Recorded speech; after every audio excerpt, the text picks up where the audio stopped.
पश्चिम बंगाल के मुख्यमंत्री ममता बनर्जी ने गुजरात दंगों के बहाने पीएम मोदी पर करारा हमला बोला। ममता ने पीएम मोदी पर हमला करते हुए कहा कि उनके हाथ लोगों के खून से सने हुए हैं।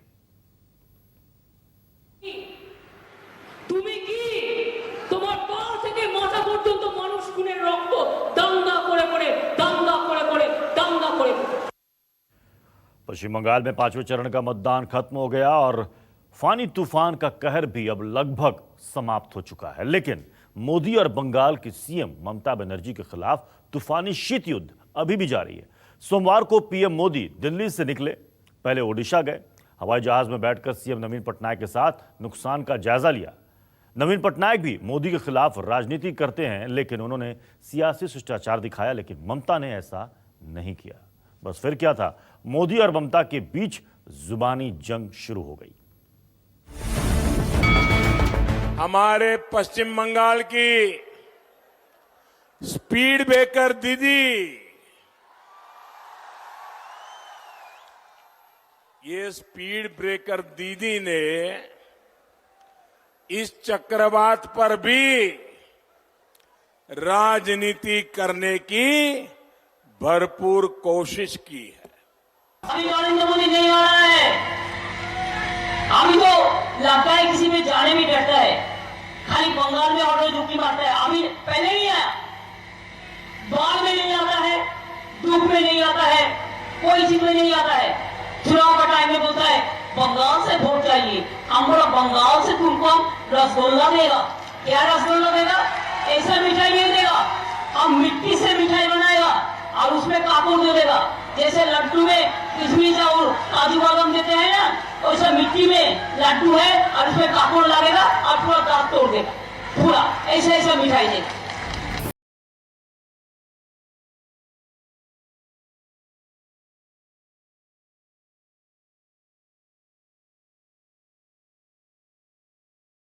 चक्रवात के संबंध में मैंने ममता दीदी से फोन पर बात करने की कोशिश की थी, लेकिन दीदी का अहंकार इतना ज्यादा है कि उन्होंने मुझसे बात नहीं की। मैं इंतजार करता रहा कि शायद दीदी वापस मुझे फोन करे, लेकिन उन्होंने फोन नहीं किया। এই তো রাজ্য এলো না, আমাদের সহযোগিতা করলো না। প্রথমেই আমি বলি প্রধানমন্ত্রী, আপনি যখন কলকাতার কথা বলছিলেন আমি তখন খড়গপুরে বসেছিলাম। আমি কলকাতায় ছিলাম না যে আপনার সাথে কথা বলার কলকাতা থেকে সুযোগ ছিল।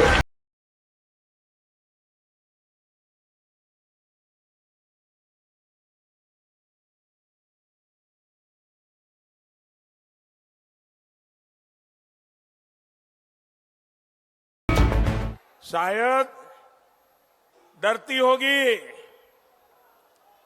कि मसूद अजहर उस पर कुछ बोल दिया तो शायद उनकी वोट बैंक पे खतरा आ जाएगा, उनकी वोट बैंक नाराज हो जाएगी। भाई और बहनों, वोट बैंक की इसी राजनीति ने दीदी की जमीन को खिसका दिया है। মুক্তি বাইরে ফেলে দিয়ে হিন্দু মুসলমান করি না, হিন্দুরাও দাঙ্গা করে না, মুসলমানরাও দাঙ্গা করে না, শিখরাও দাঙ্গা করে না, খ্রিস্টানরাও দাঙ্গা করে না, তপশিলীরাও দাঙ্গা করে না, আদিবাসীরাও দাঙ্গা করে না। দাঙ্গা করে কারা? এই নরেন্দ্র মোদীদের মতো কিছু বিজেপির নেতা। কেন পালাচ্ছিস কেন? পালাচ্ছিস কেন?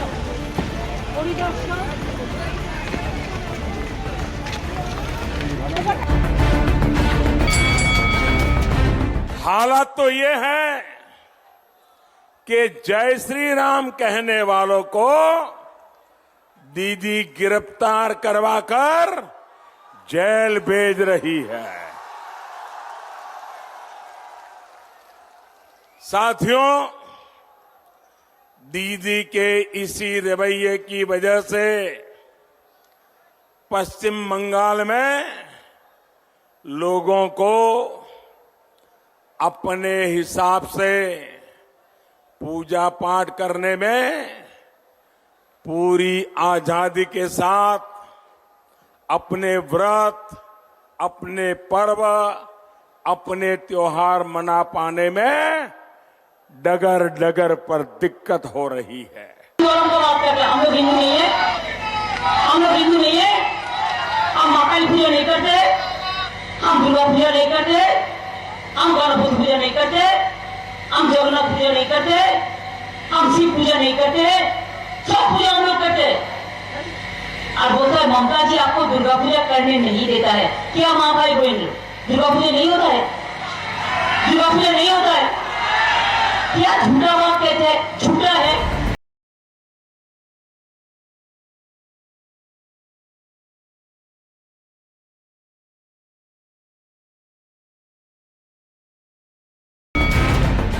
हल्दिया पोर्ट से लेकर कंथाई तक कैसे माफिया राज यहां पर है, इसके आप सभी भुक्तभोगी हैं। टीएमसी के भ्रष्टाचार का मॉडल यहां स्पष्ट दिखता है। এখনো পর্যন্ত আমি দেখতে পাচ্ছি আজকে কমলনাথের ওখানে গিয়েও রেড করেছে, কমলনাথের পরিবারকে গিয়েও রেড করেছে, কর্ণাটকের চিফ মিনিস্টার বলছে তাকেও গিয়ে রেড করছে, অন্ধ্রপ্রদেশের চিফ মিনিস্টার বলছে তাকেও গিয়ে রেড করছে। কি ভাবেন ইনকাম ট্যাক্সের লোকদের দিয়ে রেড করালে, আর সিবিআই কে দিয়ে রেড করালে, আইডি কে দিয়ে রেড করালে, আর ইনস্টিটিউশনগুলোকে দিয়ে কাজ করালে সবাই ভয় পেয়ে যাবে?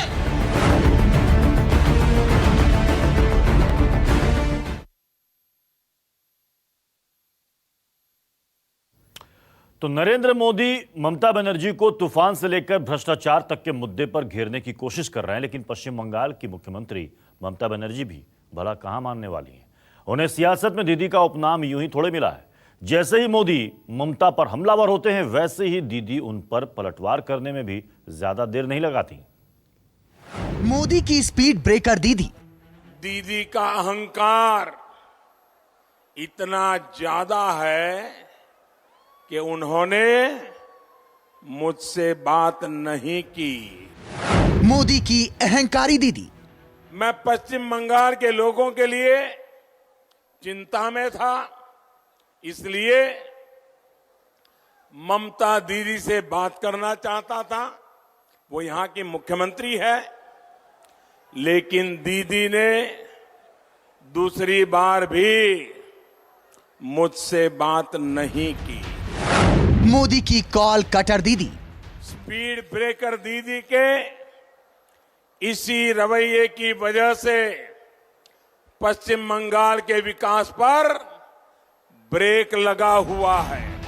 5वें चरण के मतदान के दौरान जब बंगाल का एक हिस्सा हिंसा की तपिश के बीच सत्ता के नए शहंशाह के नाम पर अपने वोट की मुहर लगा रहा था, तब दूसरी तरफ इस बार भी सत्ता के सबसे बड़े दावेदार नरेंद्र मोदी श्री राम के नारे पर दीदी ममता बनर्जी को उन्हीं के घर में घेरने की कोशिश कर रहे थे।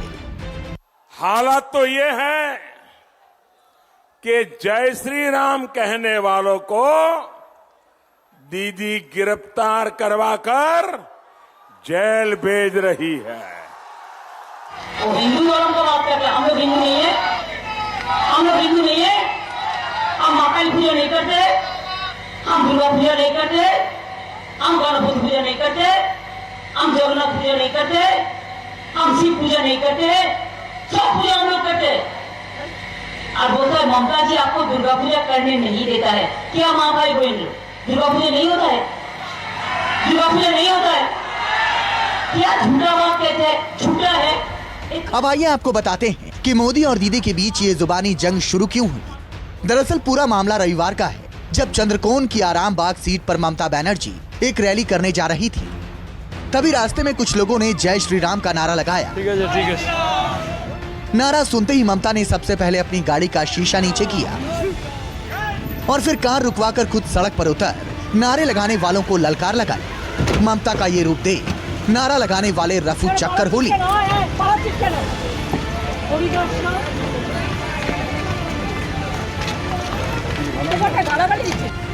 बाद में चंद्रकोन और घाटल में रैलियों के दौरान ममता ने यह मुद्दा उठाते हुए कहा कि जो लोग इस तरह की नारेबाजी कर रहे हैं होशियार रहें, क्योंकि 23 मई को चुनाव का नतीजा आने के बाद उन्हें इसका अंजाम भुगतना पड़ेगा।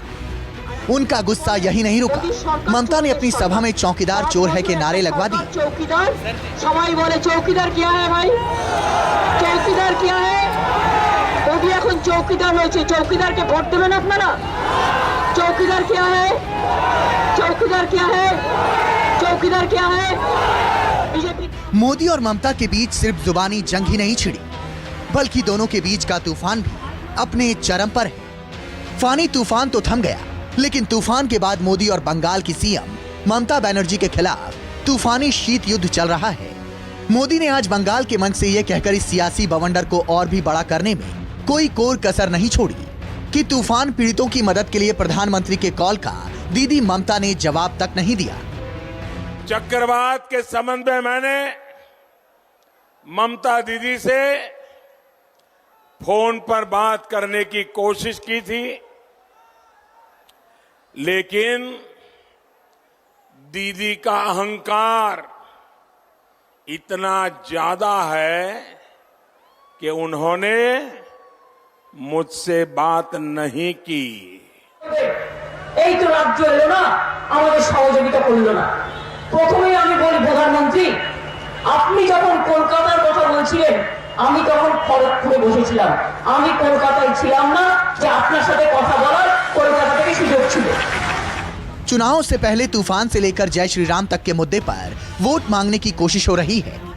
देखा जाए तो पश्चिम बंगाल की सियासत में ध्रुवीकरण बीजेपी और तृणमूल दोनों के लिए मुफीद है, इसलिए कोई भी इस तरह का मौका छोड़ना नहीं चाहता।